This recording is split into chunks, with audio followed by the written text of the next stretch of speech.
Mä odotan tulevaisuudessa, että oikea maailma, missä mä elän ja digitaalinen maailma, joka tarjoaa tällä hetkellä vähän ehkä irrallisia palveluita, niin nämä yhdistyy sujuvaksi kokonaisuudeksi, yhtenäiseksi kokonaisuudeksi ja siellä on hienoja mahdollisuuksia.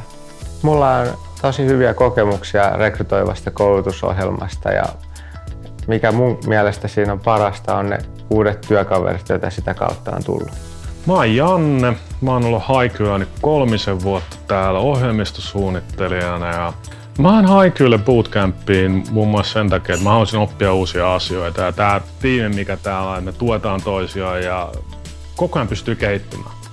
Mä oon tykännyt varsinkin siitä tiedon jakamisen kulttuurista, mikä Haikyllä on tosi vahvasti. Mun mielestä on oikeasti tosi siistiä olla osa tällaista tiimiä, jossa eri osa-alueilla työskentelevät henkilöt jakaa keskenään sitä viimeisintä osaamista, mihin ne on nyt syventynyt, koska varsinkin nyt tällä aihealueella, missä me työskennellään, niin hommat menee koko ajan niin paljon eteenpäin, kehittyy, tulee uusia teknologioita, uusia tuotteita, uusia ratkaisuja, niin yksin ei pystyisi millään seuraamaan tätä koko palettia. Haiky rakentaa digitaalista tulevaisuutta.